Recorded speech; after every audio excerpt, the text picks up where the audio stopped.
بسم اللہ الرحمن الرحیم۔ حضرت ابراہیم علیہ السلام اور مجوسی کا واقعہ۔ حضرت ابراہیم علیہ السلام کی عادت مبارکہ تھی کہ رات کا کھانا کبھی اکیلے نہیں کھاتے تھے، کسی نہ کسی کو ضرور ساتھ بٹھا کر کھانا نوش فرماتے تھے۔ ایک رات حسب عادت آپ کسی مہمان کا انتظار کر رہے تھے کہ کسی نے دروازے پر دستک دے دی۔ آپ نے دروازہ کھولا تو دیکھا وہاں ایک 80 سال کا بوڑھا تھا۔ اس نے کہا کہ مجھے کچھ کھانے کو دے دو، مجھے بے حد بھوک لگی ہے۔ حضرت ابراہیم علیہ السلام نے خوش ہو کر فرمایا مرحبا مرحبا۔ اس آدمی کو فرمایا کہ ہاتھ دھو لیں۔ کھانا سامنے رکھ دیا اور فرمایا کہ بسم اللہ پڑھ لیجئے اور کھانا شروع کیجئے۔ وہ بوڑھا بولا میں بسم اللہ نہیں پڑھوں گا کیونکہ میں مجوسی ہوں۔ حضرت ابراہیم علیہ السلام نے غصے میں آ کر کہا کھڑے ہو جاؤ، میں مجوسی کے ساتھ کھانا پسند نہیں کرتا۔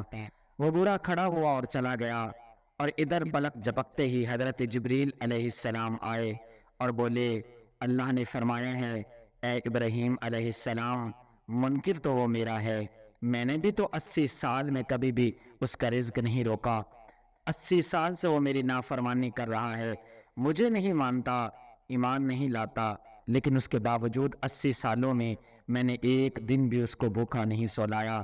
ابراہیم علیہ السلام یہ سنتے ہی اس مجوسی کے پیچھے دوڑے، تھوڑی دور گئے تھے تو وہ مل گئے۔ آپ علیہ السلام نے فرمایا اے اللہ کے بندے، مجھے معاف کر دو اور میرے ساتھ چل کر کھانا کھا لو میرے ساتھ، آپ کی وجہ سے اللہ مجھ سے سخت ناراض ہو گیا ہے۔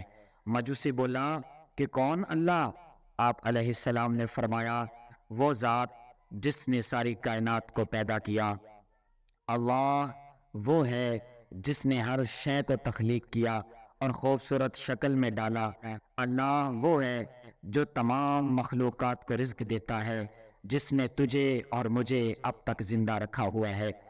مجوسی حضرت ابراہیم علیہ السلام کی یہ بات سن کر حیران ہو گیا اور رونے لگا اور بولا کیا کہنے ہیں تیرے رب کے، اے اللہ کے بندے، تیرے رب کا تو اخلاق بہت اعلیٰ ہے اور تیرا رب تو بڑا عظیم ہے، میں اتنے پیار کرنے والے عظیم رب پر ایمان لاتا ہوں۔